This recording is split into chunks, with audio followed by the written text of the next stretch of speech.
Nang pumirma si Harrison Barnes ng 3-year deal, 54 million contract para manatili sa Kings last summer, ay kasama sa deal ang 10% trade kicker. Kung ititrade ito ng Sacramento Kings, makatatanggap si Barnes ng 10% salary bonus on the remaining money sa kanyang contract sa Sacramento.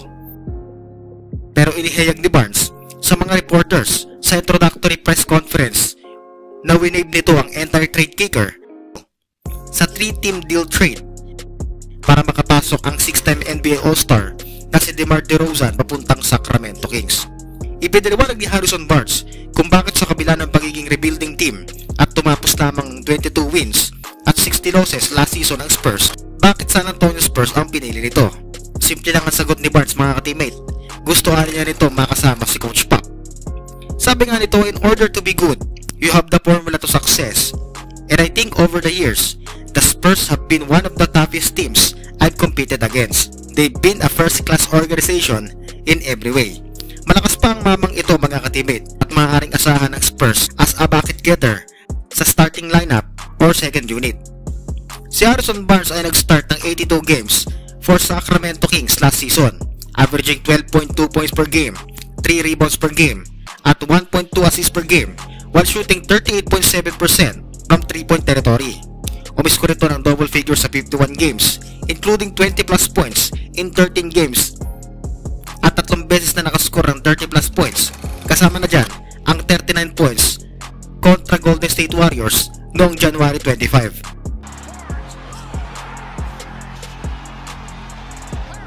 Na-discuss din natin last time ang stats ni Chris Paul last season with 9.2 points per game, 3.9 rebounds per game, 6.8 assists per game, 1.2 steal per game, 44% from field, and 37.1 sa tres. Isa na lang ang kulang sa resume ni CP3, ang championship ring. Bakit pa nito pinili maglaro sa Spurs sa halip na makijoin na lang sa mga malalakas na team sa NBA? Isa lang din ang malinaw na sagot ni CP3. Gusto nitong maglaro with Coach Pop. Dagdag pa nito na gusto niyang matuto sa 5-time NBA champion coach at willing din naman itong magsalin ng mga kaalaman sa mga bata ng Spurs. Kahit marami nag-react sa desisyon ni Chris Paul, mula sa iba't ibang analysts, sports experts, at kahit sa mga former and active NBA players, ay wala itong pagdadalawang isip na pinili ang San Antonio Spurs. Welcome na welcome si CP3 sa Spurs, mga ka-teammate. Actually, unang-una, nag-welcome sa kanya through text emails ay sina Tim Duncan, Manu Ginobili at Tony Parker.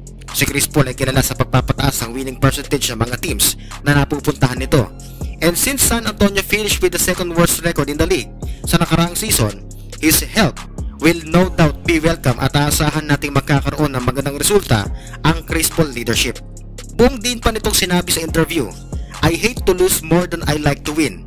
Sabi niya, parang yan din ang spirit ng French phenom na si Victor Wembanyama at ng mga bagong player ng Silver and Black. At kahit bago salta lang ang 12-time NBA All-Star, ay willing itong matuto sa mga bagong player ng Spurs. Samantala, San Antonio Spurs rookie guard Stephen Castle, injured agad. Natamo nito ang right wrist injury kontra Portland Trail Blazers sa Summer League noong Sabado, Philippine time. Tumapos si Castle that time ng 22 points, 5 rebounds, 4 assists kontra sa kanyang former teammate na si Donovan Clingan. Kaya mas minabuti ng Spurs management na hindi na ito ibalik sa entire season ng Summer League dahil ayaw ng Spurs na magsimula ang 2024-2025 season na injured ang batang ito. Well, minor lang naman ang natamo nito at kahit isa si Castle sa spark plug ng team ay huhugutin muna ito para hindi lumala ang injury nito. Shoutout sa iyo DJ Mats Bertos, kay ka-teammate Daryl TV, at shoutout sa iyo ka-teammate Michael Sixto. Maraming salamat sa pagsuporta sa akin channel. That's all for today and see you sa next video.